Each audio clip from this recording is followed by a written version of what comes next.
Bonjour à tous et bienvenue à cette deuxième séance consacrée au droit naturel.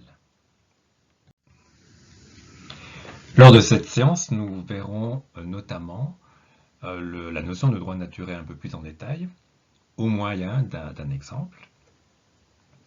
Après avoir abordé cet exemple, nous verrons une distinction entre loi éternelle et la loi naturelle.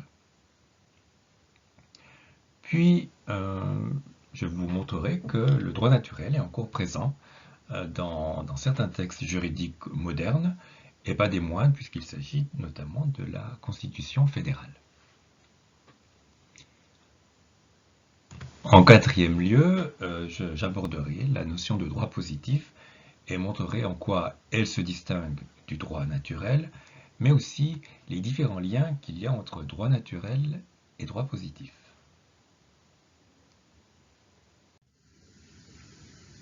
Alors, le droit naturel, c'est justement le droit qui concerne en premier lieu les rapports sociaux entre les êtres et qui a pour tâche de trouver le juste milieu entre les individus qui sont mis en relation. Je m'explique. Par relation, il faut entendre toutes les interactions que nous pouvons avoir avec les gens qui nous entourent, avec qui nous parlons. Ça peut être la personne qui vous vend un petit pain à la cafétéria, de même que vos parents, vos amis, vos professeurs, etc. Donc dès qu'il y a un échange avec quelqu'un, ça pourrait être aussi une institution, notez bien. Il y a justement une relation qui va s'établir.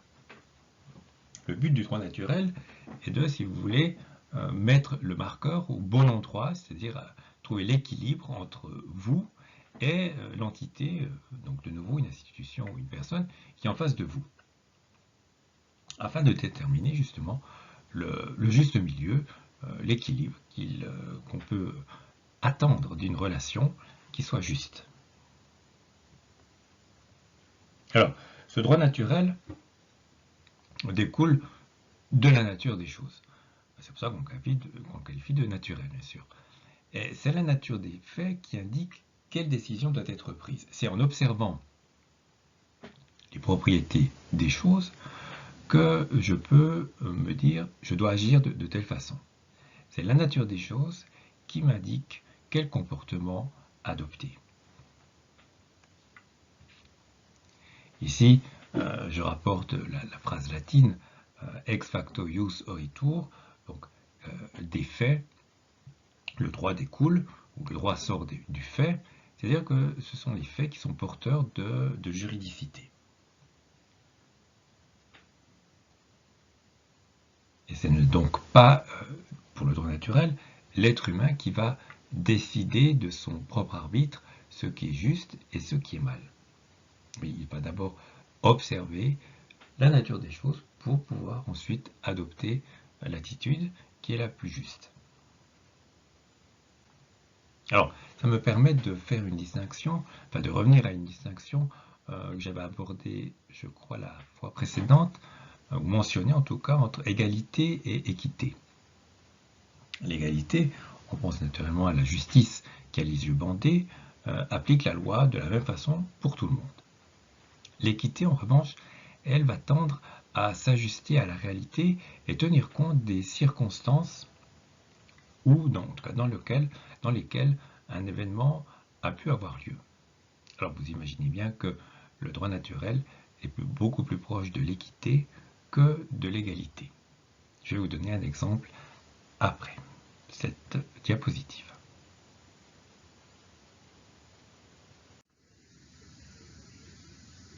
Il s'agit justement de l'exemple du dépôt. Alors, la situation initiale est la suivante.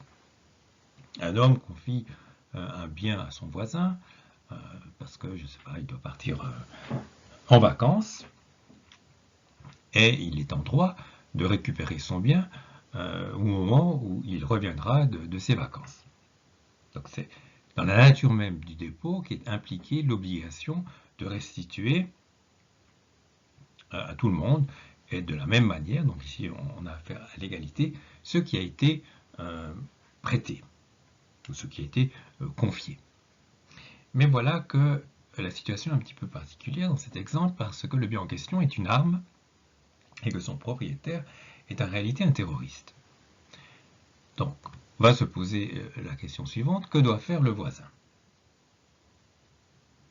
Alors, compte tenu de la nature des choses, la nature des faits, l'objet en question est une bombe, son propriétaire est un terroriste qui va probablement passer à l'acte, il est préférable pour le voisin qu'il ne rende pas le bien confié à son propriétaire. Ici, on a davantage la notion d'équité qui apparaît, puisqu'elle tient compte des circonstances et de la nature des individus qui sont impliqués dans la relation.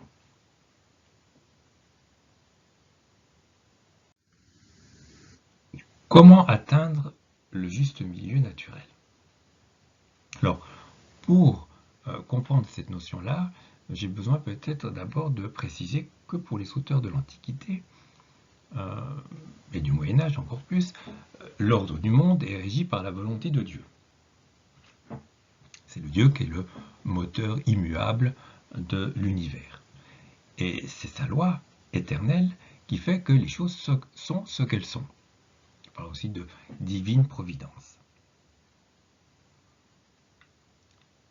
Face à la loi éternelle, il y a la loi naturelle. C'est la loi qui est justement ancrée dans l'homme, par Dieu. Dieu a également imprimé en l'homme une tendance naturelle à réaliser sa fin, c'est-à-dire à devenir pleinement qui nous sommes, à exploiter tous nos talents, toutes nos compétences pour pouvoir devenir un être pleinement épanoui. Et comme je vous l'ai dit, cette tendance, les philosophes du droit naturel ancien l'appellent la loi naturelle. Nous sommes naturellement portés à nous réaliser nous-mêmes. Et c'est justement cette loi naturelle qui nous incite à rechercher le juste milieu et à chercher à nous ajuster ou à nous adapter, si vous voulez, à la nature d'autrui, afin toujours de tendre justement à cette notion d'équilibre et de justice. Alors pour parvenir à s'adapter à cette situation, il faut non seulement faire appel à la raison pratique, mais encore peut-être davantage à la prudence, puisque c'est cette qualité qui nous permet de prendre les bonnes décisions au bon moment. C'est-à-dire que si je vois un chien courir après moi, c'est la prudence qui va me dire, écoute, tu dois fuir. Et c'est aussi ma prudence qui fait que dans certaines circonstances, je vais chercher à, trouver les bons moyens pour éviter au maximum de mettre en danger mon existence. Donc c'est la prudence qui nous permet de choisir les moyens adéquats en fonction des fins que nous voulons atteindre. Et la fin primordiale, c'est naturellement l'instinct de survie, par exemple. Alors, un exemple tiré de la Constitution fédérale, ici, je cite les 3 premiers paragraphes de l'article 94, qui est un article qui est orienté plutôt, qui concerne le monde économique. Donc, la Confédération et les cantons respectent le principe de la liberté économique. Ils veillent à sauvegarder les intérêts de l'économie nationale et contribuent avec le secteur de l'économie privée à la prospérité et à la sécurité économique de la population. Troisième paragraphe, dans les limites de leurs compétences respectives, ils veillent à créer un environnement favorable au secteur de l'économie privée. C'est un article donc de la Constitution et cet article donne une direction, une orientation de ce qu'il serait bon, aussi bien au niveau de la fédérale, au niveau de la Confédération, que pour les cantons, de mettre en œuvre afin de mettre en œuvre donc pour assurer une situation économique à la Suisse qui soit stable et probablement florissante. Ce n'est pas directement une loi, il s'agit plutôt d'un article, de la Constitution qui ne fait pas office de loi, il indique simplement le chemin à prendre, l'orientation à prendre pour arriver à cette prospérité économique. Ici, je vois dans cet article, mais aussi dans la Constitution générale, un témoignage de droit naturel qui repose justement sur le principe d'interprétation. Donc cet article donne une direction mais n'impose rien de contraignant et chacune des parties prenantes, confédération, canton, est libre d'interpréter cet article et de le mettre en œuvre selon ses capacités et lorsqu'elle juge que les circonstances l'exigent.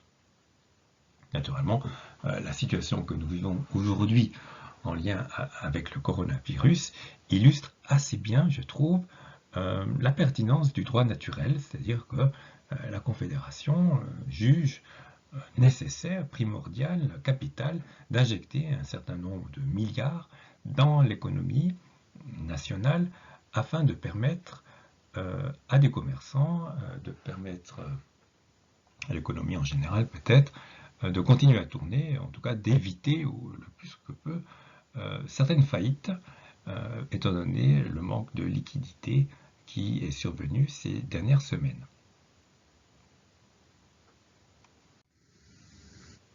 Donc droit positif et droit naturel, maintenant j'aborde la notion de droit positif. Et vous allez comprendre que le droit positif est lié étroitement au droit naturel. Le droit positif, c'est justement le droit qu'on trouve dans les textes législatifs. Ceux qui font office de loi, les règlements, les décisions de justice. C'est pour ça qu'on dit qu'ils sont posés. Posés dans le sens qu'ils sont écrits dans justement des recueils de lois. Le droit positif, c'est ce qui est voulu, ce qui est décidé, ce qui est posé, imposé par la volonté du législateur ou du juge.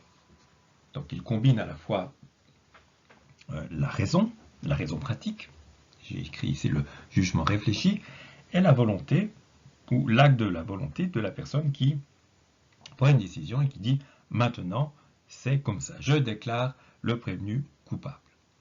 Il faut donc que cette décision ait une portée qui soit générale et qui soit connue par tout le monde. C'est pourquoi on dit qu'un jugement est promulgué dans le sens de décréter par le législateur. Plus précisément, on dit édicter un jugement. Vous voyez qu'il y a le mot dicter dans le verbe édicter. Donc c'est poser un jugement qui a valeur générale et qui doit, coûte que coûte, s'appliquer. Alors, le droit positif peut être vu comme un complément, du droit naturel. Pourquoi? Notamment parce qu'il a pour fonction de faire connaître le droit naturel. Il en est la forme légale. On ne peut pas, à chaque fois qu'on est dans une interaction avec quelqu'un, observer cette personne pendant des heures, voire des jours, pour ensuite dire « Ah ben tiens, je dois agir comme ça ». Donc le droit positif se base sur le droit naturel et il récapitule des mesures qui ont été, des observations qui ont été faites précédemment. C'est pourquoi on se réfère au droit positif la plupart du temps pour agir, pour prendre une décision. Il est une détermination concrète du droit naturel. Alors, le droit naturel, parfois il est un peu vague. Ici, j'ai mis dans un échange entre vous allez au marché, vous achetez 1 kilo de pommes, alors vous essayez de trouver le juste prix, mais c'est justement sous la forme du droit positif qu'un prix va être déterminé. En tout cas, le principe de l'offre et de la demande qui va déterminer le prix d'1 kilo de pommes. Et c'est le droit positif qui va dire si vous ne respectez pas ce prix, vous êtes passible d'une sanction.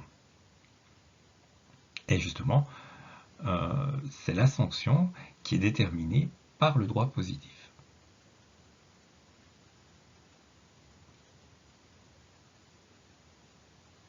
Le côté approximatif du droit naturel, dans son but de rechercher le juste milieu, va être peaufiné, va être parachevé, j'ai écrit, par le droit naturel, par le droit positif, pardon, qui met justement un terme ou qui va faire aboutir la réflexion du droit naturel sur le juste milieu ou la nature d'une chose. C'est ce qui va mettre un terme à cette recherche de la justice. en l'inscrivant dans un texte qui devra être respecté.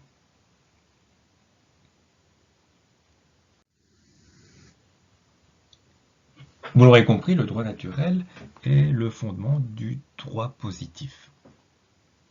Il est, en ce sens-là, premier par rapport au droit positif. Pour être dite juste, une décision positive, donc une décision qui est issue du droit positif, doit être conforme au droit naturel. Ceci a deux implications. La première, le droit naturel constitue les limites que le droit positif ne saurait dépasser s'il veut rester dans le domaine du droit. Un droit positif qui ne reposerait pas sur du droit naturel ne serait plus juste en tant que tel parce qu'il ne respecterait plus la nature des choses. Il contreviendrait à la nature des faits ou des personnes, par exemple. Et on serait ici dans le domaine de l'injustice. Deuxième application, le droit naturel constitue ce vers quoi tend le droit positif s'il veut être qualifié de juste. En effet, le juge qui va statuer, qui va prendre une décision, poser un jugement, va s'appuyer sur le droit naturel et ce qu'il implique, c'est-à-dire l'observation des faits, l'observation des témoins, des circonstances dans lesquelles quelque chose, un crime par exemple, a été commis, pour poser ensuite son jugement. Mais dans le but justement d'atteindre la justice. Donc la justice est susceptible de degrés, elle peut varier, une décision elle peut être plus ou moins juste, et la personne qui dit le droit, donc en l'occurrence le juge, ne peut se contenter de se dire « Ah mais moi je n'ai pas été injuste, donc ça passe ». Non, il doit faire tous les efforts possibles pour arriver à atteindre le plus de justice possible. Et il le fait justement grâce au droit naturel.